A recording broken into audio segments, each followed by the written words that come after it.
Okay, we'll go ahead and have you take your seats.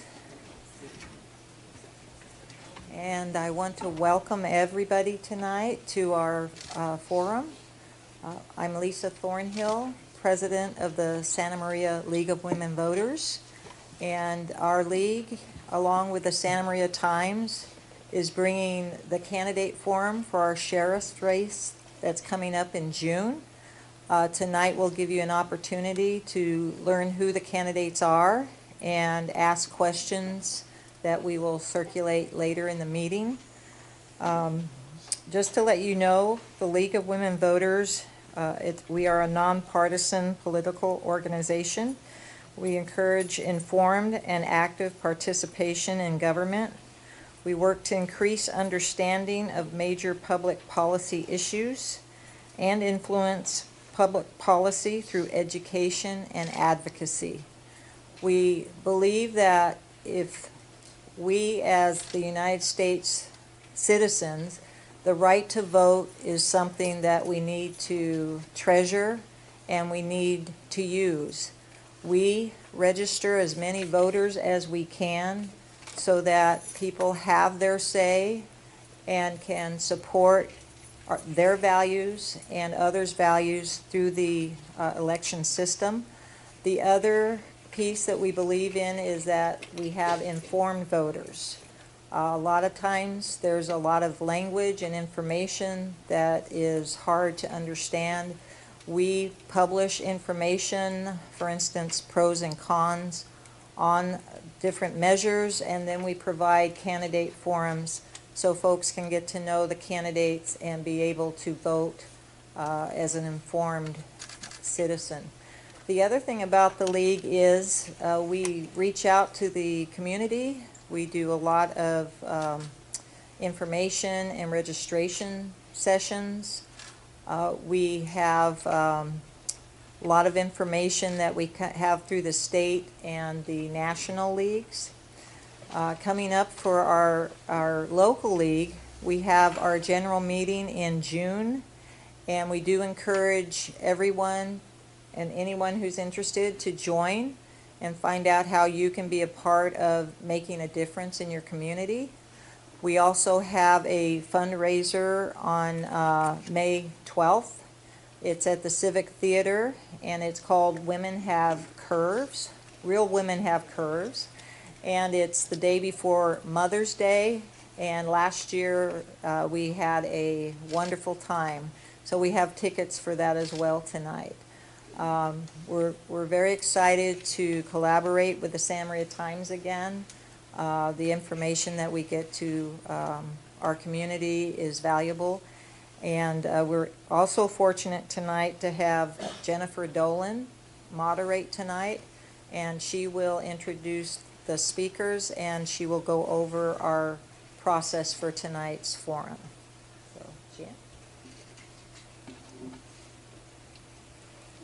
Okay. All right, thanks, Lisa. Just real quickly, after the meeting, if you guys are interested, we will put these little cards out. It's just got the different websites where you can get the different voter information that Lisa was talking about just a couple of minutes ago.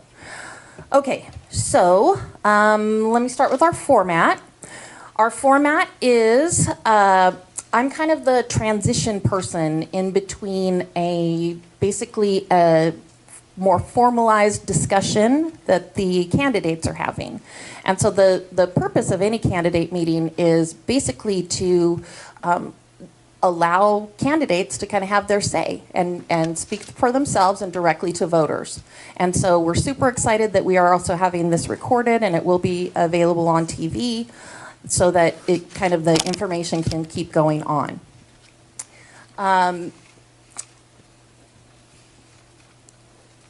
We do have a timer in the front row. Statement and answer questions are going to be timed. The timer will show a candidate when he or she is down to 30 minutes, or 30 minutes. You guys are ready, right? We're gonna pull an all-nighter. Sorry.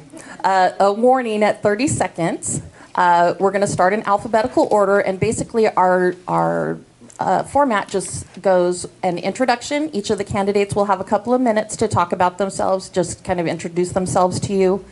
And then we will start again with the second speaker, and then they will each have about 8 minutes to talk about their vision, goals, things that they have planned. We will take a break for 10 or 15 minutes. At that time, if you have not yet thought of or come up with any questions, we have some more cards up here. You will be able to turn in questions up to the last maybe 5 minutes of the break. At that time, several league members and I will kind of get together. We'll make sure that we get some questions from each category that the audience seems to have interest in and get as many of them asked as possible. Each of the candidates will be allowed to answer any of the questions, even if it's directed to a specific candidate, or they can pass if they want to. So it's basically just an open format, but also a controlled one. So we appreciate your participation and your patience. I told you that. Okay. I think I told you everything. So now, without any further ado, tonight we have Sheriff Bill Brown, Lieutenant Eddie Hsueh. I've been practicing that one. And Lieutenant Brian Olmstead. Welcome, gentlemen. Thank you. All right, so we are going to start with you, Sheriff Brown, to do your 2-minute introduction. Well, thank you and good evening. I'm your sheriff, Bill Brown, and I want to start by thanking the League of Women Voters for setting up tonight's candidate forum. By way of background, I have had a 40-year law enforcement career, more than 22 years of which has been here in Santa Barbara County. I served as the chief of police in the city of Lompoc for 11 years. Prior to running for sheriff, I have served as your sheriff for 11 years, having been elected 3 times. I have a master's degree in public administration from USC, and I'm a graduate of the Delinquency Control Institute, the Northwest Command College, the FBI National Academy, and the FBI National Executive Institute. Some of the major accomplishments that I have been able to achieve in conjunction with the men and women of the Santa Barbara County Sheriff's Office during the last 11 and a half years of service as your sheriff include delivering on my promise to make the Northern Branch Jail a reality. I was able to work with the state and secure $80 million in state funding for this $109 million project. It's brought hundreds of jobs and millions of dollars in new revenue to the county.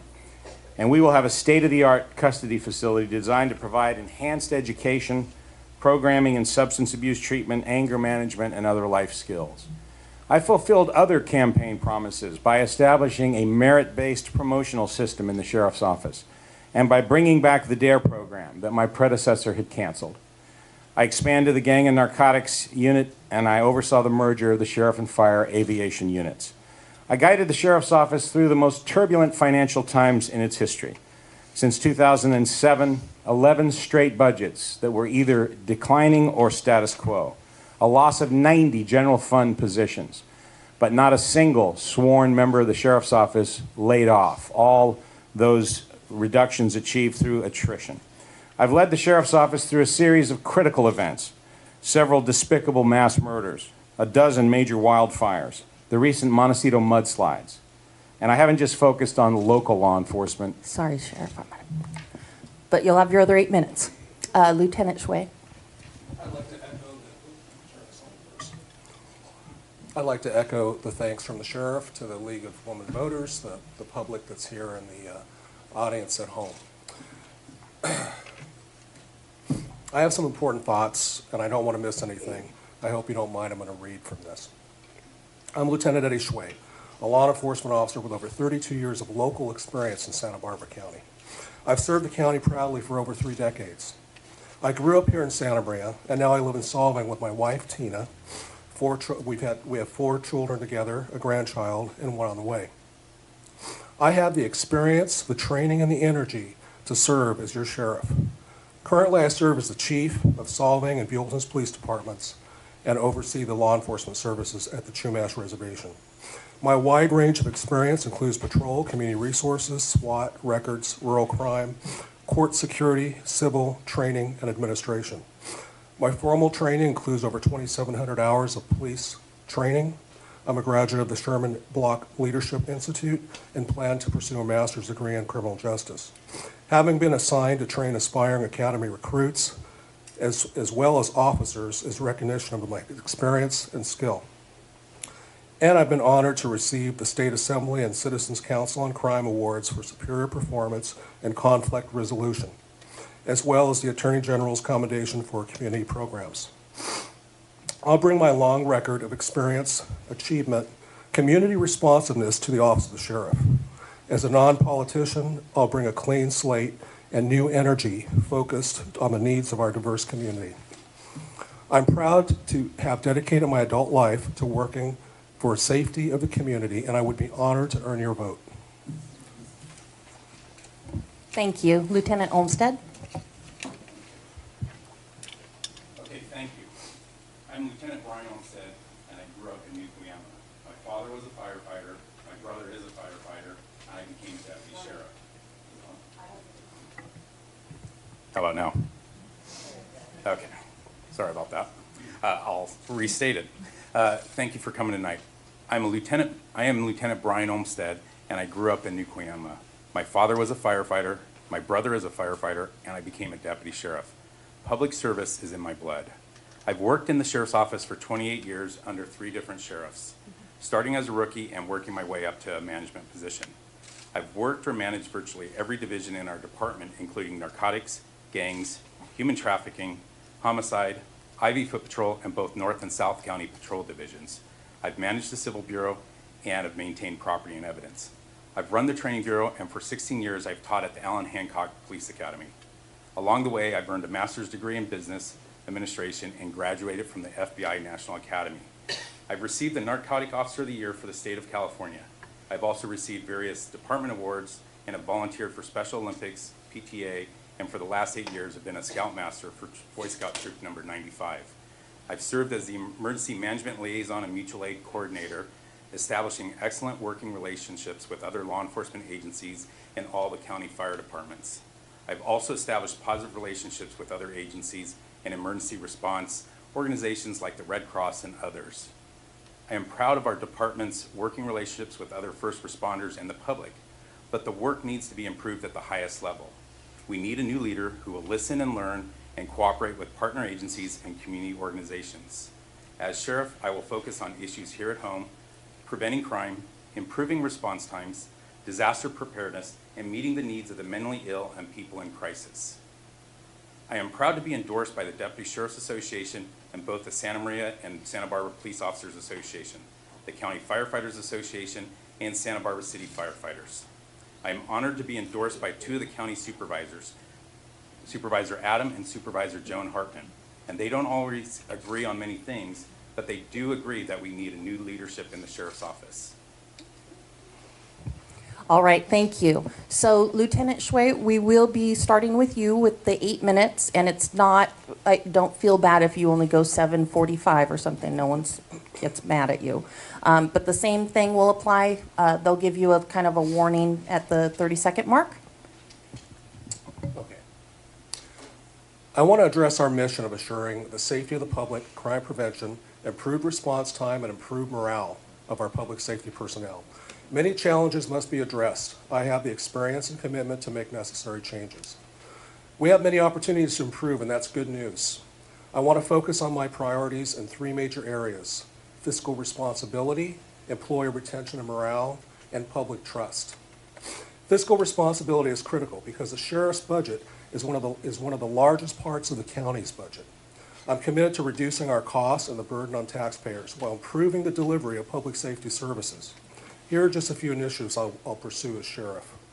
We can collaborate better with the criminal justice system in many ways, such as implementing a modern electronic system. This would speed up the process with arrest reports to the DA and courts, saving time, resources, and taxpayer dollars. The sheriff's office currently hand delivers arrest reports to the DA in order for the court to hold a hearing for the person arrested. According to the DA's office, 50% of these cases are delayed due to the sheriff's office delay in providing essential information. When arrest reports are delayed, the DA seeks a continuance. That means people waiting to go to court are kept in jail longer, which impacts their lives and at great taxpayer expense. Investing in a modern electronic system would get necessary reports to the DA faster. Another cost-saving strategy I'd pursue that also improves public safety is cost sharing with regional partners. For example, we should be working together towards a regional dispatch center. And this would reduce costs, improve communications between agencies, and result in faster response times and enhanced public safety. A similar opportunity is sharing expensive, specialized equipment. This would save not only the initial purchase of the expense, but also ongoing expenses associated, such as personnel, maintenance, and depreciation. Pursuing such savings would enable our department to be self-funded in some areas for some opportunities that would both reduce the burden on the taxpayers and increase public safety. And that brings me to my next two priorities. I want to reduce our department's unusually high-level employee turnover in order to improve public safety and responsiveness. Right now, retention is a serious problem. Incredible as it sounds, since 2009, we've hired 206 law enforcement officers and lost 210.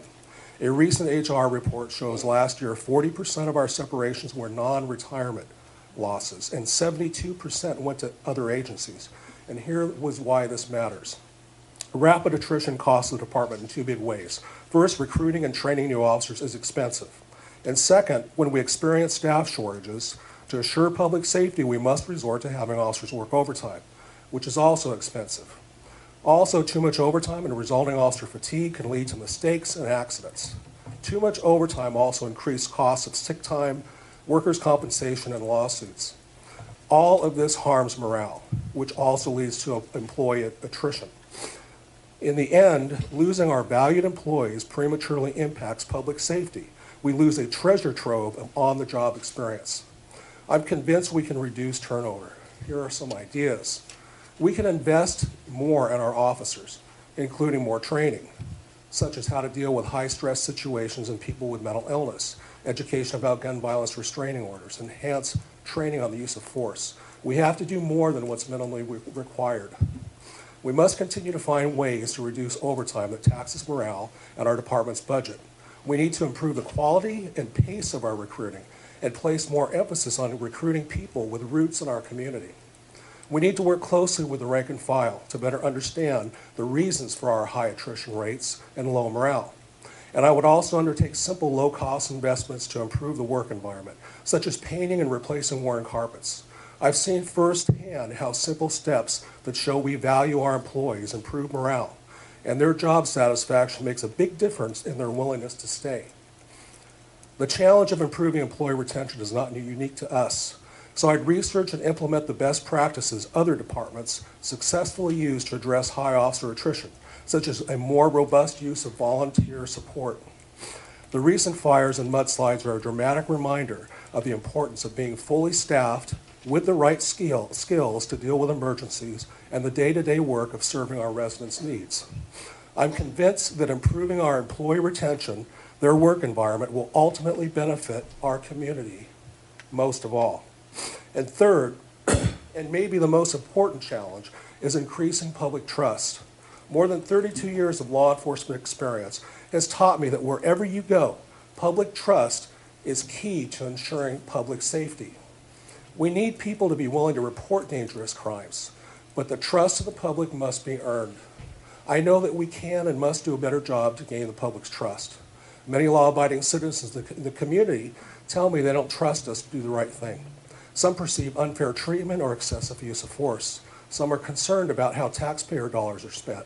Some are angry about how officers deal with people with mental illness, homelessness, and other issues.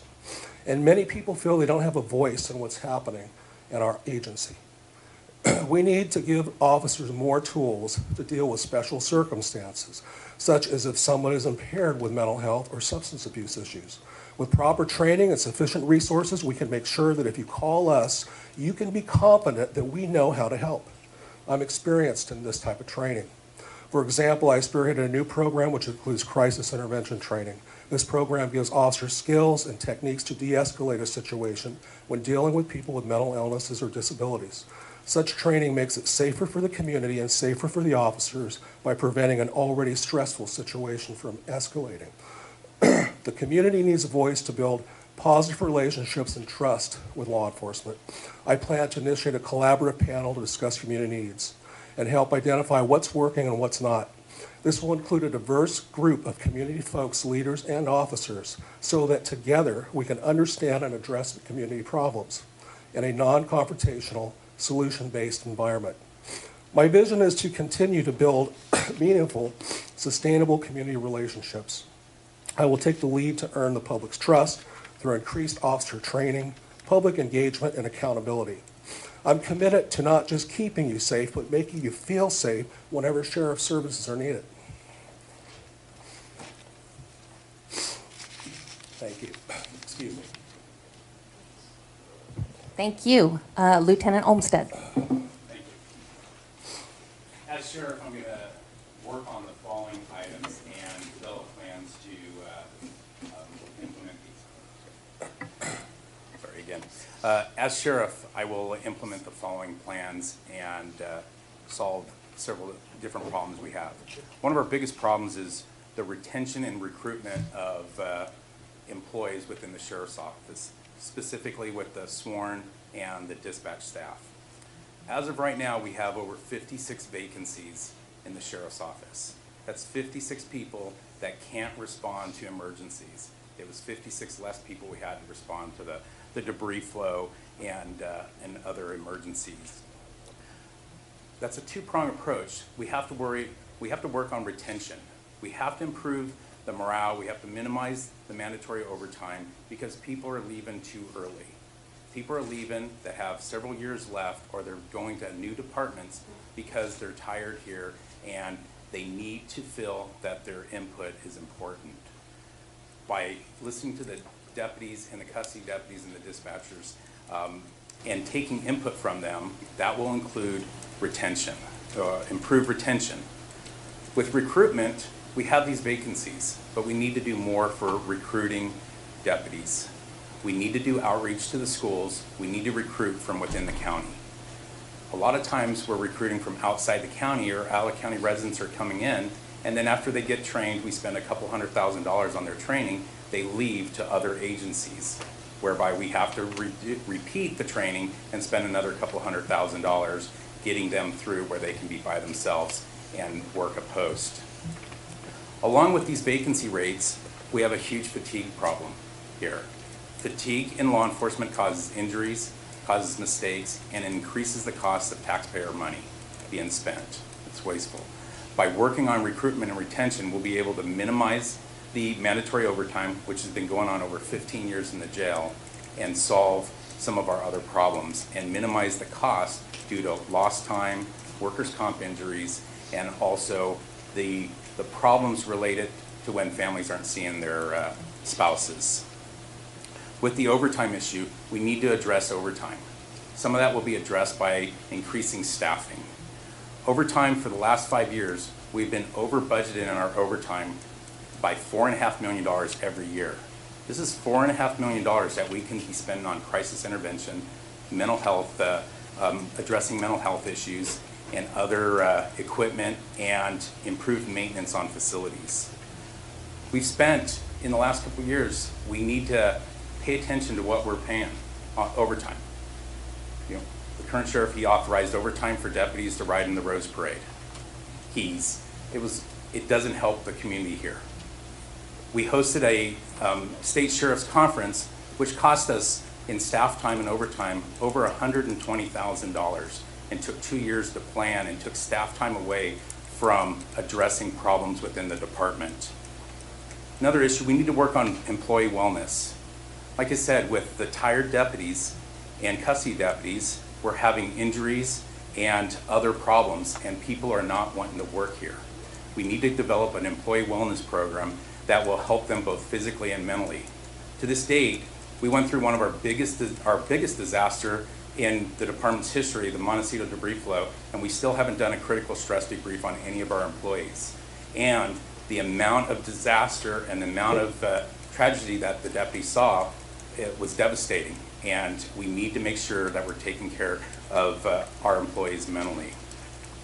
We need to do more outreach to UCSB, community colleges, and high schools to develop employees for the future and educate them on law enforcement. We need to do more outreach to the media and tell them our story.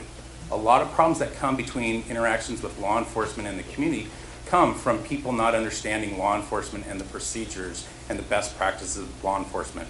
I've designed a class, a media academy, that I would implement immediately to invite the media and to talk about use of force and training practices to better explain to the media so they can pass it on to the community on how law enforcement works. We need to improve infrastructure and technology. With the minimum resources we have, and the staff we have available and the staff we've lost, we need to improve on technology to make it easier for detectives to follow up on information. Infrastructure. We have a radio system that is declining very badly. It needs tens of millions of dollars, but we haven't planned for it. We have a jail that needs tens of millions of dollars of improvement, and we're trying to identify how to obtain that funding. Another area, cannabis. Cannabis has been, since the legalization of cannabis growers have run rampant in the county. Right now, we need to ensure that we bring a proper policy to do enforcement and also keep cannabis away from the youths and keep it safe for the community. We need to regionalize and work with law enforcement partners to regionalize law enforcement activities. Right now, all law enforcement agencies are worrying about and suffering from funding issues, but we're also paying duplicate on a lot of different activities. We have to work on task force and improve the ways that we work together. We currently have a crime abatement task force, but no one's in it. None of the agencies have put into it, but we're still paying money to participate in it or to staff the building to pay for phones, but no one's in it. Even our own department, technically on paper we have someone there, but they don't show up there because they work with our narcotics team. We need to work with the other agencies to reorganize the task force and add additional task force to make it safer for the entire community as a whole and make it financially better for the community. We need to develop a strategic plan. In 12 years, we haven't had a strategic plan. Part of that strategic plan will be succession planning. Last week during the budget hearings, our sheriff's office threw a lot of solutions to the Board of Supervisors. And one of the comments that the Board of Supervisors made is, why are we seeing all this now? We should have been working on these solutions for the last 12 years. We need to develop a strategic plan. We also need to take suggestions from the community and work better with the community. The community can add a lot of information and a lot of help to us in developing problem solving. We need to work on crisis intervention and working with mentally ill and people in crisis. All deputies receive crisis intervention training in the academy, along with other training and skills. But those skills are perishable, and we need to improve the training bureau and offer additional classes on crisis intervention and law enforcement tactics to minimize use of force and the use of lethal force. And we need to work on emergency preparedness. Although our agency's done very good in responding to all the fires and the debris flow, we still need to improve and better planning and working with the other agencies. Thank you. Sheriff Brown. Thank you. For the next 4 years, the sheriff is going to have many, many challenges. And it's my intention to address those challenges in such a way that we in the sheriff's office will continue to provide the type of exemplary service delivery that we have continued to deliver to the people of Santa Barbara County, in spite of the fact that we have had the most overwhelming financial challenges in our history. Again, I'll repeat to you that we have suffered chronic staffing shortages, 90.5 general fund positions lost since 2007. That is around 15% of our staffing at the high point in 2007. And although we have dealt with that, as I said, without having a single deputy sheriff laid off or custody deputy, we have felt the effects of that for many, many years. We've gained a few positions back, but those positions have all been as a result of specific funding that's been given to us by the state or grants that we've received from the federal government. And they're mission-specific positions that we've gained back. We've lost a lot of our cushion, of our ability to move people around and to be resourceful in different ways whenever we're presented with different challenges. But we have offered the board a way to take care of some of these problems in this latest budget session, in our budget workshop. We presented a plan that will reduce overtime by adding deputy and custody positions in exchange for lowering the overtime budget. And we believe that we could save $3 million in the next 3 to 4 years based on what we call the Santa Maria experiment, where we took the limited staff that we have now and we upstaffed Santa Maria, which is the station that is responsible for this area.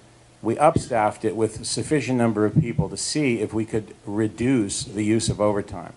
And that experiment proved to be extremely successful. We got benefits in terms of not only the reduction in overtime cost savings, but in staffing flexibility and enhanced service and safety.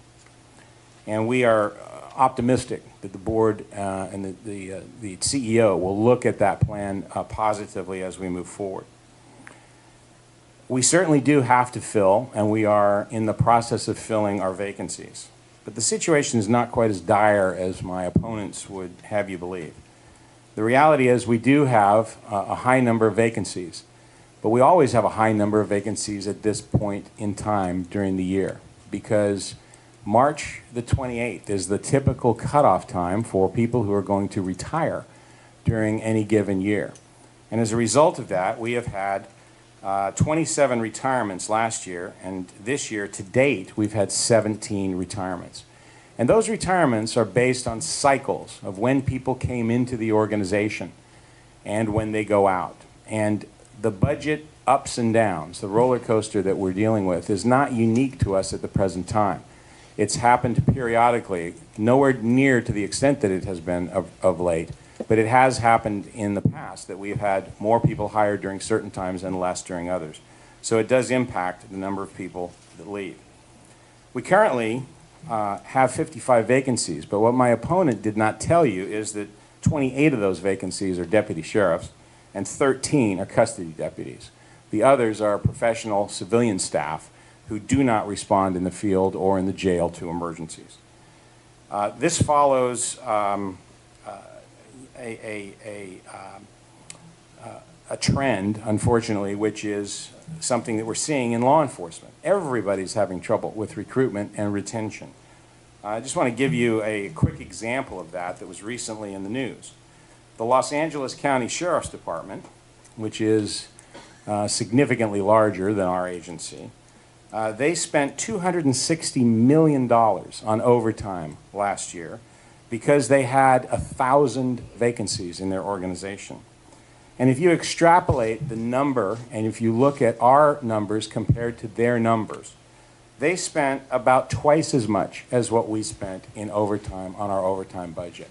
Our overtime budget is insufficient, and it is typically made up with salary savings. But the reality is we're in the process of building a new jail, and we're also in the process of hiring tranches of new custody deputies who have to be hired in advance of that jail.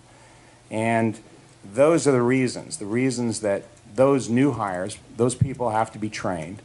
And unfortunately, we have minimal staffing in our jail and in our patrol stations, all of which are under stress. But we're not the only ones that are having that problem. Now, you heard it mentioned that we're losing a lot of people to other agencies. And that's really a myth. The reality is that our county, last year, our sheriff's office last year, we lost 13 sworn members of our organization to other agencies, out of a total of 488 sworn members. And our rate of loss that year was 2.6% of our organization. And I was recently in San Bernardino County, and I talked to the sheriff there, and I asked him about his situation with the loss of other deputy sheriffs to other agencies. And he indicated that out of 1,900 deputies that they had lost 58 to other agencies that year. That's a rate of 3%, which is actually higher than what our rate is. We are all competing for recruits in a very crowded and very competitive law enforcement market. It has been tough for law enforcement over the last few years.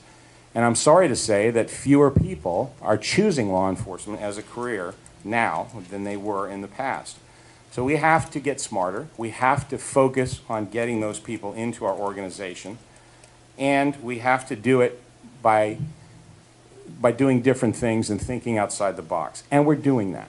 We just established a collateral recruitment team where we are taking people from throughout the organization and on a collateral basis, having them be a recruiting team that goes out to different organizations, to different community colleges, to schools, to military bases, to tell them about our agency and throwing the net further and wider. And we've developed a feeder system. We have an Explorer program that exposes young people to law enforcement and gives them the insight to law enforcement as a profession. And a number of them have come on board and become sheriff's deputies or custody deputies with our organization.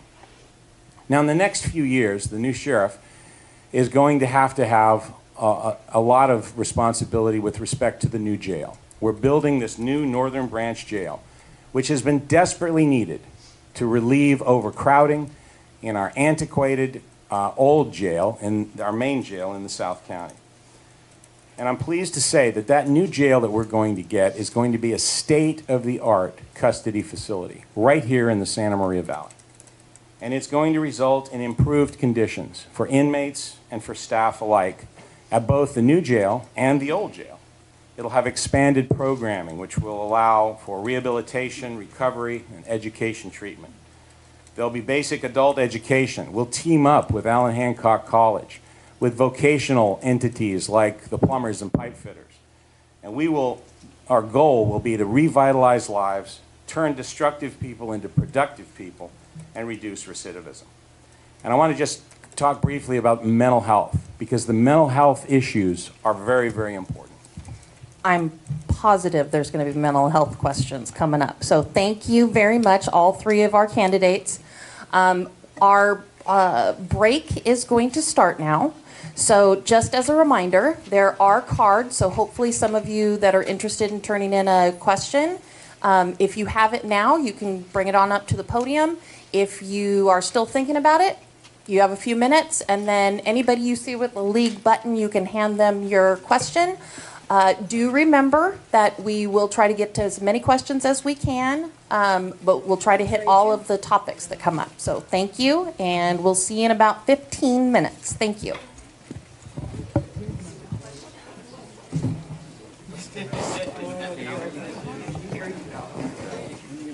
Okay, so gentlemen, I was asked first if everybody could lean into the mic when you're talking so everybody can hear you. Okay, so we're going to get started with the questions. Thank you, everybody, for your participation. We had a lot of questions. So we kind of put them into categories so we could at least touch on most of the things that people in the audience are interested in. So we will start, and I believe I'm starting with Lieutenant Olmstead. I started with you on the next. Okay. So each of you will get 2 minutes to answer the same question. There were some that were specifically to candidates, but we kind of massage them so that each person would be able to do that. So the first question is, what do you see as the greatest challenge in the sheriff's role regarding oversight of both legal and illegal cannabis operations in Santa Barbara County? Okay, with cannabis, the first thing that I think we need to realize is that it was the will of the voters the majority of the voters in California voted to legalize the recreational use of marijuana. And so now the role of the sheriff's office and the county is to decide and develop an ordinance that will help the safe use of it and a proper way of keeping it away from our youths. As soon as the proposition passed in November of 2016, I actually formed a meeting with all the different county departments that might have responsibilities in this area, and that committee ended up turning into an ad hoc committee with Board of Supervisor members on it, and then into a work group with other county departments.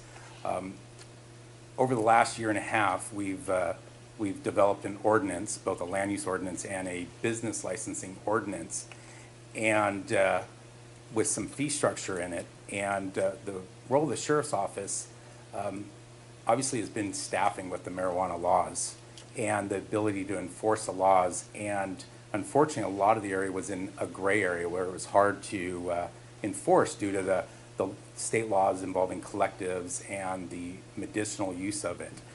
Now with the business licenses and the land use, I believe as long as there's proper funding through the tax measure and through business licensing, the sheriff's office will be able to respond. And we've developed we are developing a marijuana compliance team that will help enforce the county ordinance, but also primarily going after the black market style growers and business people that are outside the law. Sheriff Brown. Thank you. This is certainly going to be a very big challenge, and I'll in full disclosure, I was opposed to Prop 64, and I believed, and I still believe, that we already have enough problems in our community with legal drugs and with drugs that are used and abused, and with alcohol. And I was very sorry, actually, to see this happen. However, it was the will of the voters. It was the people speaking, and it is now the law of the land. And as the sheriff, I'm sworn to uphold the law of the land. It's going to be very important for us to recognize that if there is going to be legal marijuana in our communities, we, the people, the county, needs to be able to benefit from that. And that's going to have to come in two ways. One is that the legal marijuana that is grown is going to have to be taxed, and the tax is going to have to be enacted and voted upon by the people. That will be on the ballot this June. And if it passes, it is then dependent upon how the Board of Supervisors chooses to spend that money, because the tax that will be on the ballot is not a specific tax that would be designated for law enforcement or code enforcement, but rather it is a general tax that would be completely at the discretion of the board. Now, I think the board is understanding of that fact and would put that funding towards this. And it's going to be very important that we upstaff our narcotics and our code enforcement capabilities to keep the illicit marijuana out of our county and allow the legal grows to operate and to be successful so that we can get the funding for that. Marijuana is a glut on the market right now. The price is coming down. It's very, very up in the air as to what the overall situation will be with marijuana. I agree both with the sheriff and Lieutenant Olmstead on their points. Just to talk about some concerns that people have with this. You know, I think we're probably 20, 30 years away from figuring this out. But it's the will of the people, and it passed with 62% of the vote. So as law enforcement, we have to figure out what to do with this. But, you know, with the federal government and how we pay for this, or how it's paid for, the banks aren't under the same laws, so there's a lot of cash. And there's a lot of illegal grows, like the sheriff said, so we're going to have to enforce those. You are going to need more personnel. There are state agencies already doing compliance checks on these different grows. We're already bigger than Humboldt County, is what I've heard. And so it's an issue that we're really going to have to face. And also the community is going to have to come together, because marijuana, I think in 20, 30 years, is going to be like big tobacco. So we're going to have to look at, you know, how do we have these campaigns to teach kids not to be smoking marijuana. We've done it for smoking cigarettes, but I don't think those people have been brought to the table on this. So there's a lot to figure out on this, and it's going to be a big challenge for law enforcement. Thank you. So, since we're on cooperating with federal agencies, if each of you could please clarify or explain your position regarding the collaboration with ICE and your position on the sanctuary state bill. Who am I starting with? Yes, I'm sorry. Sheriff Brown, you're next. Thank you very much. SB 54, the so-called sanctuary state bill, was a piece of legislation which I personally and we, the sheriffs of California, opposed. We believed then and we believe now that it is bad public policy. Our quarrel with SB 54 is that it provides sanctuary to criminals, and we don't believe that that should happen. We were heavily involved in the legislative process. We worked with the author initially, but had very limited involvement after a while with him. But we worked with the governor's office, and the governor was very helpful in terms of intervening and changing the law so that it really addressed about 80% of our concerns. But there are still 20% of our concerns that address crimes that currently are serious crimes, some of them felonies, some of them high-grade misdemeanors, for which we are not authorized to call ICE if that person is in our jail, if they're bailing out of jail, or if they're sentenced and they're being released. And those crimes include assaulting a peace officer, they include domestic battery, they include repeat drunk driving, they include serial theft, they include animal cruelty, for example. They also, the law does not, as it currently is written, give us the authority to call ICE if we have members of known gangs, criminal enterprise gangs, who are arrested for a weapons offense or a drug offense and are in our jail. And I do not believe that that is sound public policy. And the Sheriff's Association, under my recent leadership and under its continuing leadership, is working legislatively this year to try to pass a legislative fix that would address those deficiencies in the bill. We have no desire to impact otherwise legal undocumented persons, but we need to target criminals. Well, I think the whole immigration system is broken, and it's very hard for some people to become a resident. And it's immigration is if you go to court, it's under the executive branch of law enforcement, and it's a civil process, and you're not entitled to a public defender. You're not entitled to an attorney unless you can afford it. So there's children that go and represent themselves in immigration court, and in our county, our main commodity is agriculture. So, I am not for letting hardened criminals go, and I read the bill. The bill is it's California law. The people have spoken, and we're going to enforce California law, the law of the land, like the sheriff says. I'm not in support of being an ICE agent. I'm not in support of cooperating with the federal government on people who are in for petty crimes. And the way I read this bill was that we don't really do much different with serious felonies or even low-level misdemeanors that somebody has a repeat history with a low-level misdemeanor. But maybe I'm missing something on that. I know well, anyway, it's a law of the land, and we should support it as a law enforcement agency as the people has voted. Thank you. Lieutenant Olmstead? Unfortunately, with the federal government and the state government has put law enforcement in a difficult situation. Both the federal government and the state government have laws.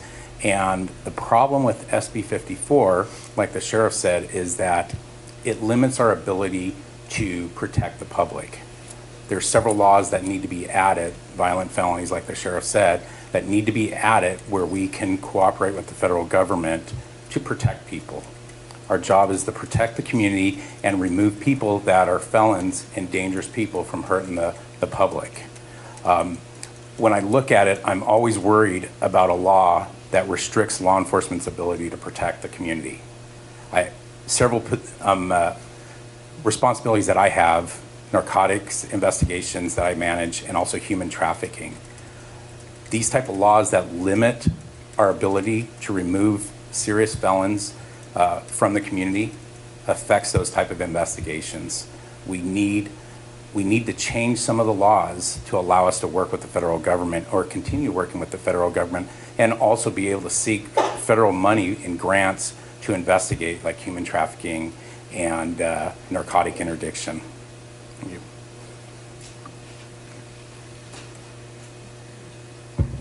So I think we will kind of go back to mental health, and there were several questions on this, so I'm going to kind of combine them. So if we can give them each 3 minutes, because I'm going to give them kind of several parts. So, several of the questions were about changes or updating how the training happens for sheriff department members who come into a situation with a mentally ill suspect or victim, and what type of training could help with de-escalating confrontations. Also, plans to work with other community partners that can help with mental health, such as transitions. So it's kind of a two-parter. So your thoughts on training, updating the crisis training for handling mentally ill suspects or community members, and also your plans to work with other mental health stakeholders within the community. Lieutenant Hsueh.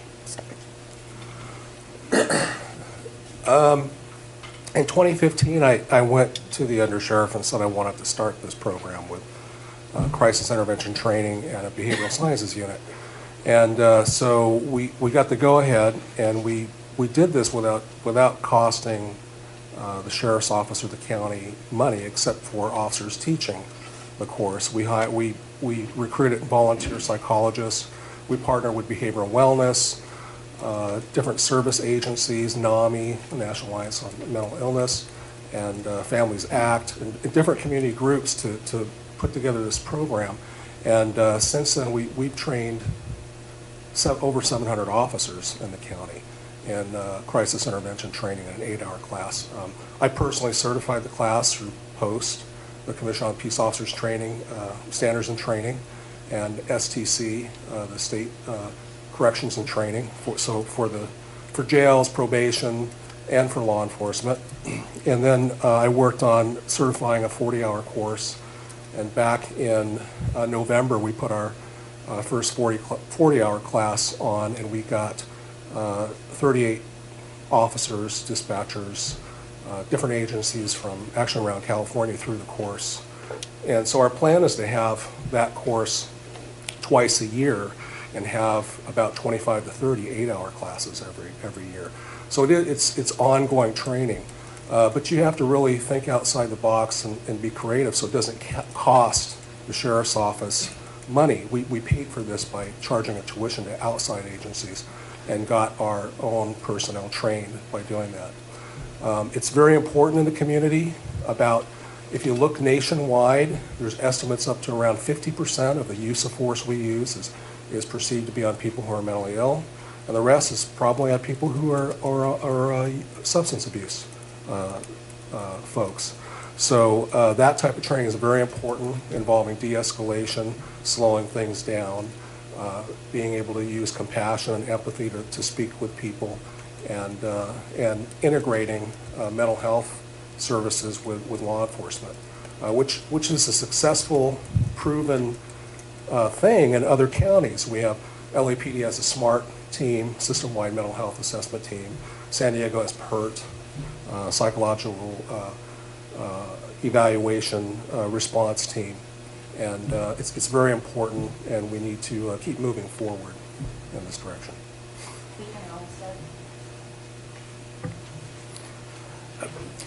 Obviously, Lieutenant Hsueh is correct with several programs that we need to continue to address the needs of the mentally ill and people in crisis. Like I told you earlier, I teach at the Allen Hancock Law Enforcement Academy. One of the classes I teach is People with Disabilities and Crisis Intervention, where we talk about de-escalation skills and law enforcement tactics to minimize the use of force that deputies or officers would have to use in different situations, using verbal skills, de-escalation tactics, and then obviously using tactics, keeping distance, trying to identify ways to slow the event down so they don't have to quickly go to some sort of use of force or lethal force. We need to continue this training. All law enforcement officers in the academy receive crisis intervention training and de-escalation skills and officer safety tactics. But like I said earlier, those skills are perishable, both in communication skills and use of force tactics. So we need to continue doing those trainings on a routine basis. And a lot of times, a 40-hour class can be difficult to fit in for an entire department, and it can be very difficult and financially draining on the department. So we need to integrate a process, and as sheriff, I'll integrate a process where we offer the 40-hour class, but also in various law enforcement training classes, whether it's our use of force qualifications, we integrate in scenarios and add in tactics that the deputies can train in de-escalation skills and using proper tactics. Also, last week at the budget hearings, at least one parent spoke about an interaction the sheriff's office had with her son that was mentally ill. And they pled for $130,000 to hire a crisis intervention specialist. In a $145 million budget, we need to hire a crisis intervention specialist, and where they can come up with best practices, they can assist with the training for deputies and de-escalation skills in identifying people in crisis and mental disabilities. Sheriff Brown. Thank you.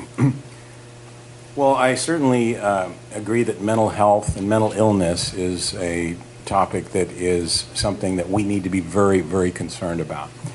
One of the greatest public policy failures of our time was the decision to deinstitutionalize the mentally ill. And we ended up with severely mentally ill people in communities throughout the country, many of whom suffer from co-occurring substance abuse and homelessness. And they are rotating in and out of our jails because the jails have become the de facto mental institutions for our counties. And the reality is, mentally ill people should not be in jail. And the reason that most of them are in jail is because there are not adequate community-based treatment or housing alternatives for them. And it's really important that we as a community fix this problem. And I commend Lieutenant Hsueh for spearheading the CIT training, and I was happy to approve that as the sheriff. But I want you to know that I have been an advocate for the mentally ill for many years. For the last 7 years, I have served as a commissioner on the state's Mental Health Services Oversight and Accountability Commission.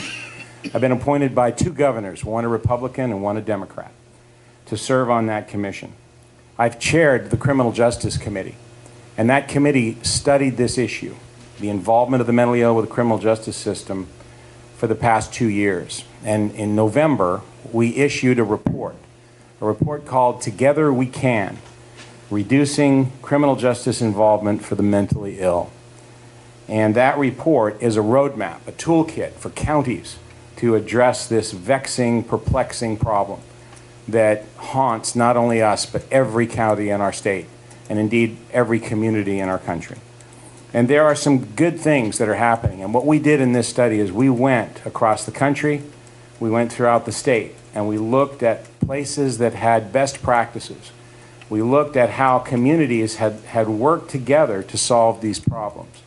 And what we found was that those who were the most successful were the ones who collaborated, who recognized there was no magic pot of money that was going to be coming to fix this problem, either from the state or the federal government. But rather, they said, we can take what we have now and we can work together to solve this problem. And that's what we are working on doing. Thank you. Okay, so let's lighten it up and talk about the Second Amendment.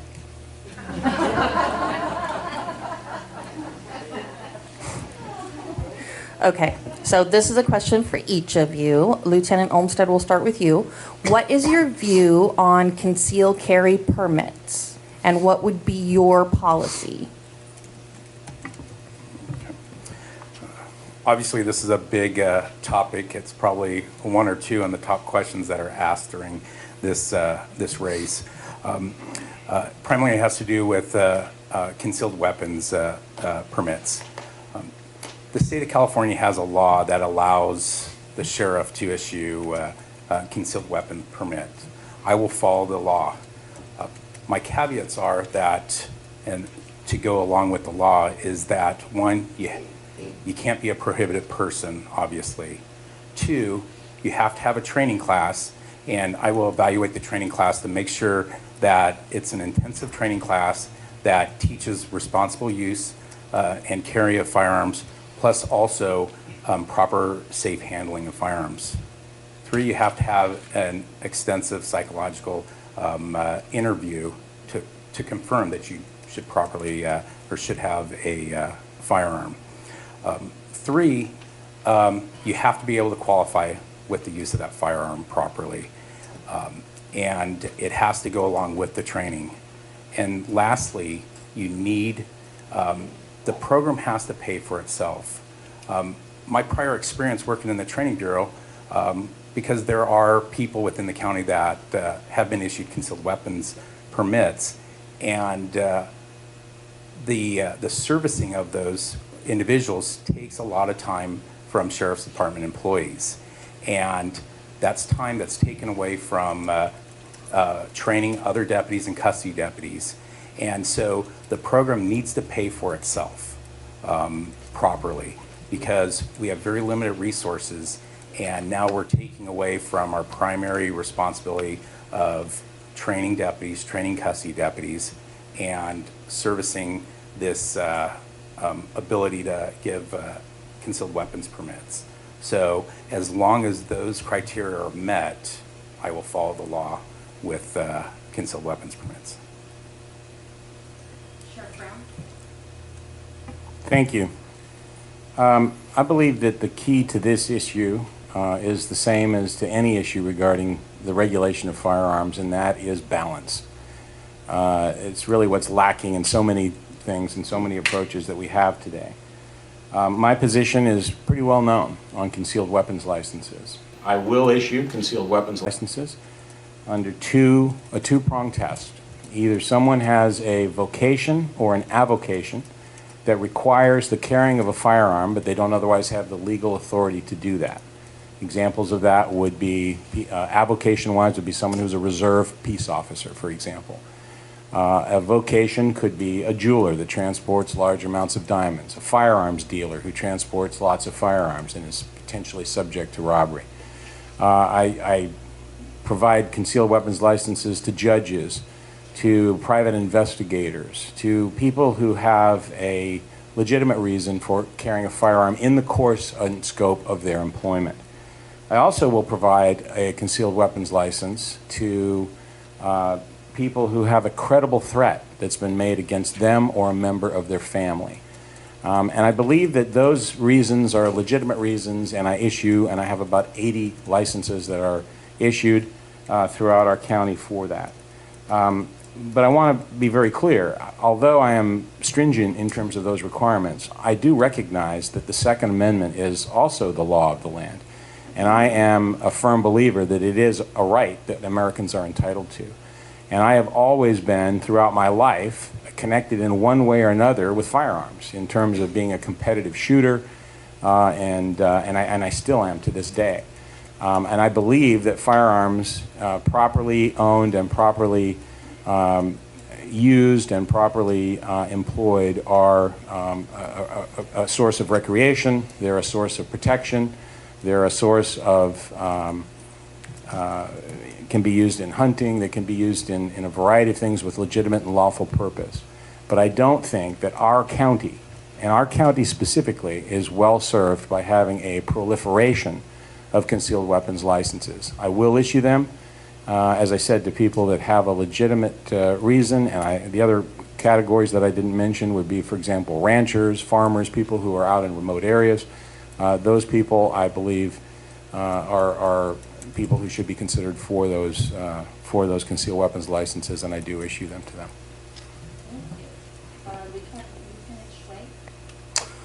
I like the sheriff's answer. I like his views on how he issues firearms.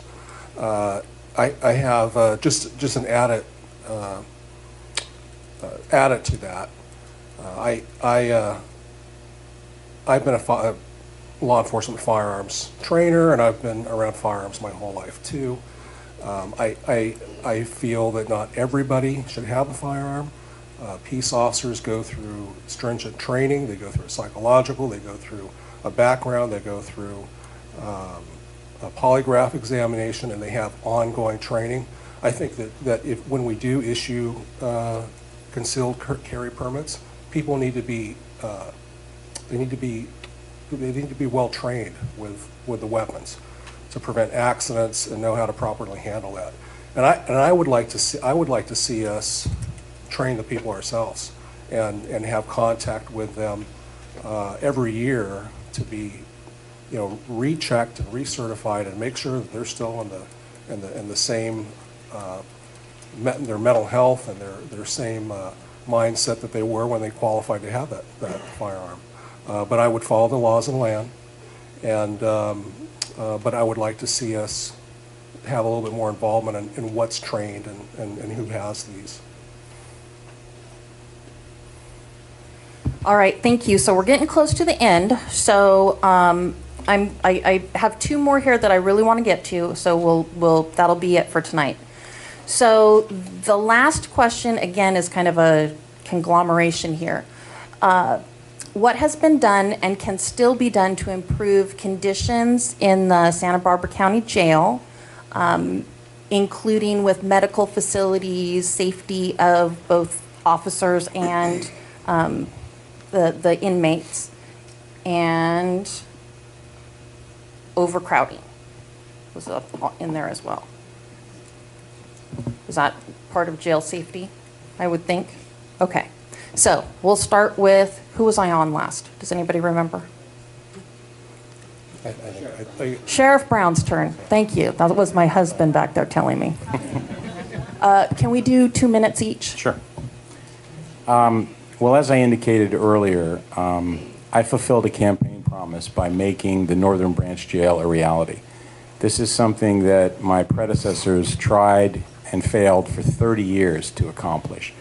And I was able, through a lot of tenacity, to basically not take no for an answer and to recognize that this was the single most important construction project that we had in the county that had to be done. Our jail is abominable. It is a facility that in parts of it are over 50 years old. It's an antiquated design. It is not a modern correctional facility, and it inhibits our ability to offer the type of programming that can reform and allow inmates to recover and to rehabilitate and to ultimately reduce recidivism. And I recognized that early on, and I made it a priority. And we're building that jail. That jail is more than half completed right now, and it's not far from here. And that jail will be a reality, and it will be open, and it will relieve overcrowding that currently affects the jail, the main jail in the South County. Now, once that jail is built, it won't be the answer to all of our problems. It's 376 beds. It's not enough for a system that has to have between 1,000 and 1,100 beds, according to our agreement with the state and according to our needs that we have here in the county. So what it means is that we're going to have to, in a way that's very smart and very diligent, remodel and repurpose the main jail in such a way that we can enhance the medical and the mental health abilities in the jail, which are pretty dismal right now. Despite the fact that the jail has its problems, I want to take a moment to just thank our custody staff for the tremendous work that they do each and every day in difficult conditions. Remember, they're in that jail just as long as the inmates are on a daily basis, and they have done a superb job. So I want to echo what the sheriff says, because our custody staff is really good, and they're progressive, and they're moving in the right direction. And unfortunately, we don't move quite fast enough for the public sometimes, and we can do better. We have done better. We have a new contract with the California Forensic Medical Group, which is the same group that Ventura Sheriff's has. It's a very good company. They're very responsive.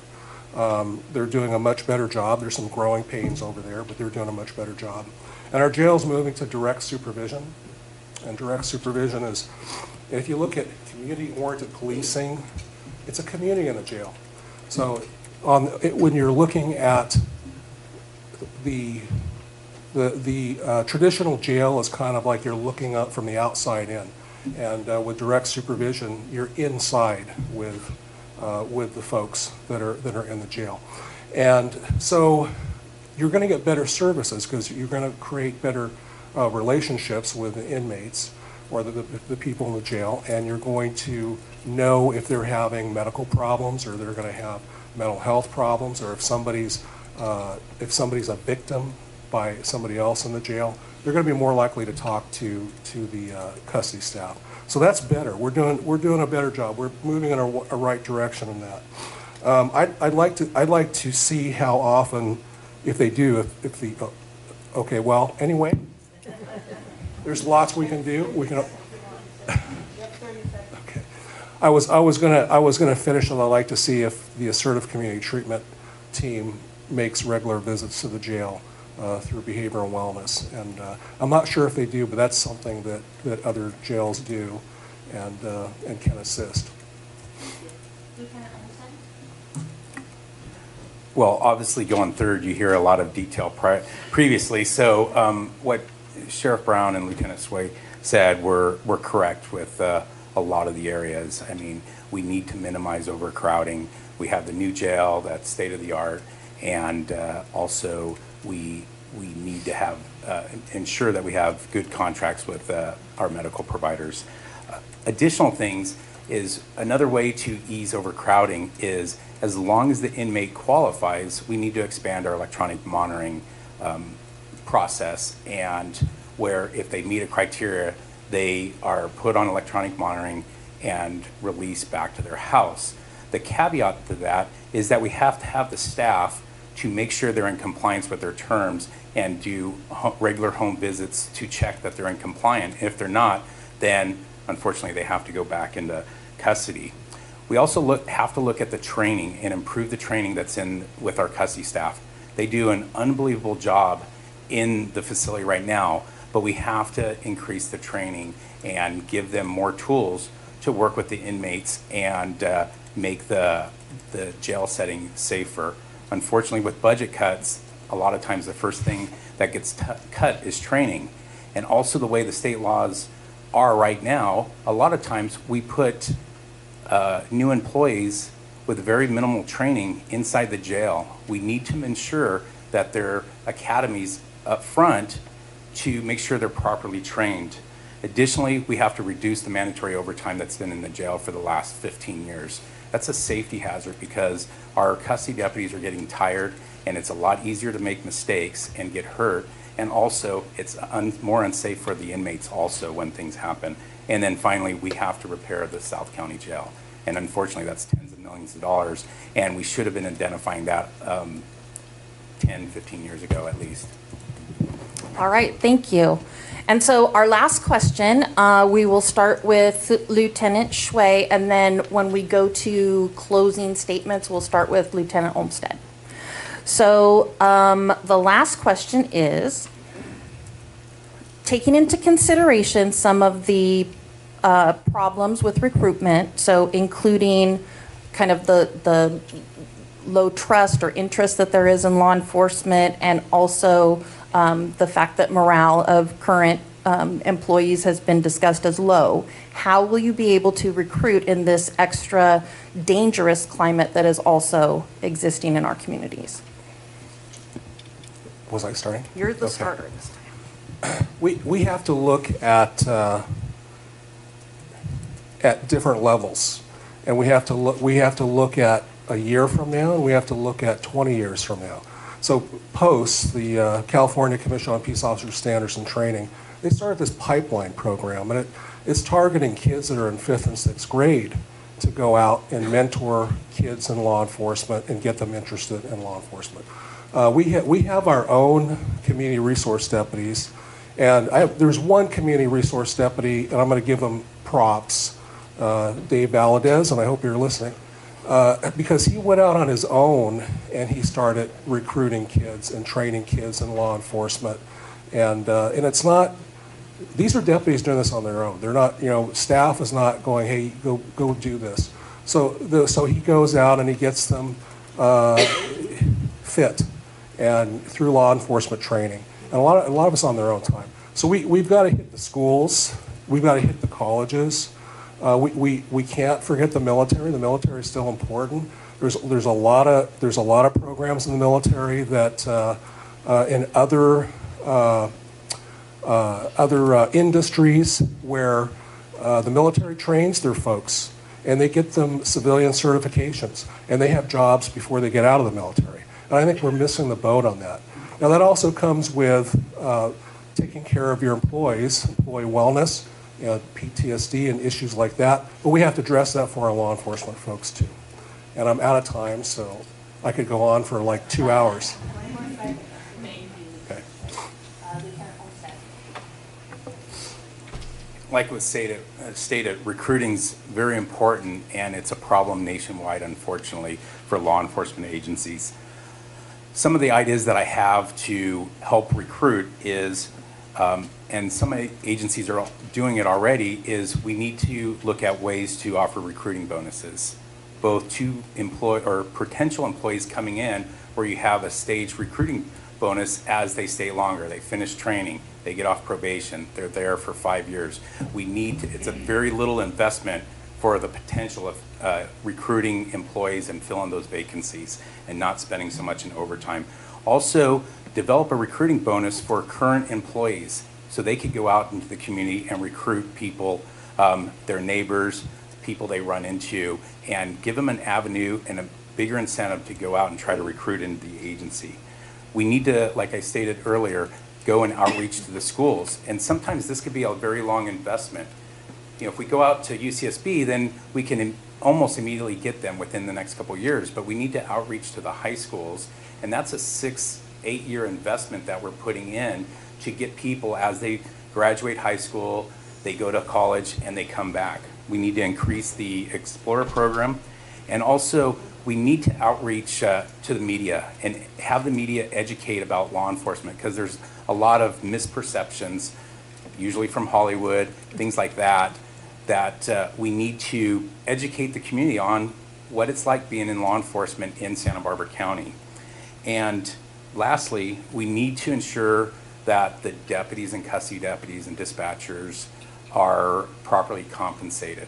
A lot of problems we have is that other agencies nearby are paying a lot more, and they take some of the very good candidates away from our pool of recruiting employees. Thank you. Sheriff Brown. Thank you. As I mentioned previously in my remarks to one of the questions, we are doing things differently. We're throwing the net further and wider than we have in the past. We are establishing and making use of feeder systems to get young people interested in a career in law enforcement and to progress to the point where they actually accept a career in law enforcement, hopefully with our agency. We are streamlining our processes. We want to do that for several reasons. One, to accommodate people from out of the area that want to come and test. And if we can put them through a battery of tests at one time and save them a trip, it saves expenses and it makes it a quicker recruitment process. But we also don't want to lose candidates to those other agencies, because oftentimes candidates come and they apply with several law enforcement agencies at the same time. And if we can complete our background investigation and all of the arduous things that we do to hire someone, we can perhaps get them on board before another agency offers them a job. We're putting more staff into our human resources division on a TDY, or a temporary basis, to accommodate the need. We've established that recruitment team that I told you about, from people from throughout the agency who can go out into the community and who can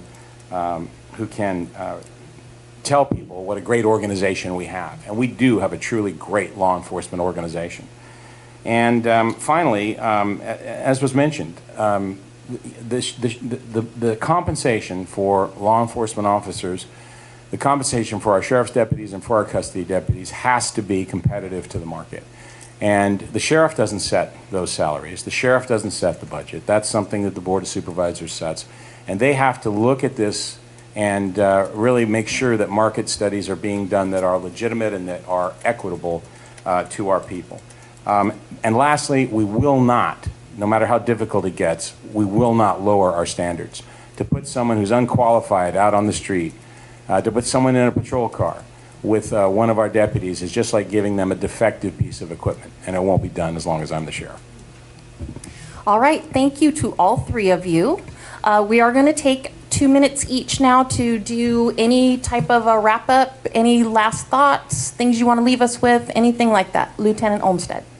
Thank you. To be a good leader, you must have the confidence from the people who work for you, your peers, and the people you work for. The current sheriff... Sorry about that. I'll start over. To be a good leader, you must have the confidence from the people that work for you, your peers, and the people you work for. The current sheriff has lost that confidence. The Deputy Sheriff's Association, made up of the men and women who come to you in your time of need, has endorsed me for sheriff and basically voted no confidence for the current sheriff with only 47 members out of 463 members voting for him. The County Board of Supervisors have lost confidence in the current sheriff with only one board member endorsing him. Also, many members of public safety, other county departments, and community members have lost confidence in the current sheriff. Let's bring back the confidence in the office of sheriff. Thank you to the League of Women Voters for hosting this event and for the community participating. I ask that you support me and vote for me June 5th. Thank you. Thank you, Brian. You know, you were doing great up until that point. Very disingenuous if you didn't say. Say again? Excuse me. You did great up until that point, but it was a disingenuous statement to say that that 470-some people, to imply that 470-some people voted in the DSA endorsement, and that did not happen. And the reality is that I still have the confidence of many people within that organization, and I have had that confidence in my previous elections. I'd like to read you a testimonial that was given to me in my last election. It says, I've worked for 5 sheriffs during my career at the Sheriff's Department, and I've been with the department since 1986. Running this agency is not an easy task. My opinion, based upon my observations over the years, is that no one has headed the Sheriff's Department better than Bill Brown. You can't please everyone all the time in this line of work, but Bill Brown possesses the experience and years under his belt in both the law enforcement and political arenas to guide our agency in a positive direction. I sincerely believe his priority is the safety and quality of living for our communities. In Santa Barbara County, I'm voting to re-elect Bill Brown for sheriff, and that was in 2014, written to me by then Sergeant Eddie Hsueh. And I'm not sure what happened between then and now, Eddie, but I want to thank you for that heartfelt endorsement. I want to let you know that I am also endorsed by more than 750 people, including the governor of the state of California, including Senator Dianne Feinstein, including Assembly Member Jordan Cunningham, and several other former Assembly members, 5th District Supervisor Steve Lavagnino, Joe Centeno, the man whose name is on the building that we're in today, Dwayne Holmdahl, also a former supervisor, our district attorney, all of the municipal police chiefs of Santa Barbara County, a long list of mayors, council members, former council members, and former Superintendent Bill Cerrone, Superintendent of Schools, also a number of organizations, including the California Police Chiefs Association, the California Peace Officers Association, the Tri-County Building Trades Council, and all of their affiliate members. Thank you. I was about to skip you. Lieutenant Hsueh. Sorry. Well, first of all, I like Bill Brown. I think he's a good man. And I did endorse him in 2014. I had a rocky start with the sheriff when he first came to the sheriff's office, and he changed my mind. But I think that there is a time for change, and there's a shelf life on on leaders in the sheriff's office. And I think there's a time for change. And we talk about leadership. Leadership's a language, and we talk about, okay, well, you make sergeant, you have a 500-foot view, and then you move up and you have a 1,000-foot view, and then you move up to a 100,000-foot view. And I think the sheriff's view has become too high. And I think that he's so high at the state level, sitting on commissions. I think that he is well-intentioned and he does a great job at some of these committees and whatnot. But it hasn't helped the local communities. And I think that you need a sheriff that's going to have a slightly closer view to the communities. And so we need to bring back some logic in law enforcement, and we need to bring back some local community. But I do think Bill Brown's a good man, and I wanted to tell him that this wasn't personal, and I didn't talk to him before because I didn't want him to talk me out of this. And but I will tell you, I have a lot of ideas. I have a lot of experience. Building trust in our office with the community is very important to me. And I'm committed to providing the community safety services it deserves. So the community is not only safe, but you feel safe in your community. I'd be honored and humbled to be your sheriff, and I'm asking for your vote. And thank you. I want to thank the league, and I want to thank the people here and the people at home listening. And thank you all for staying till the bitter end. I just have one or two more things to tell you. I wanted to mention one more time our co-sponsor with the Santa Maria Times. A lot of local newspapers are going out of business these days. So please support our local print press outlets. Oh, the Sun is here as well. So keep those papers going. And then also, again, there's some literature outside if anybody's interested. And I would like to thank all of the candidates. Santa Barbara County is very lucky to have 3 men like this all in this race. So again, thank you very much, not only from the league, but from our community. All right, have a good night.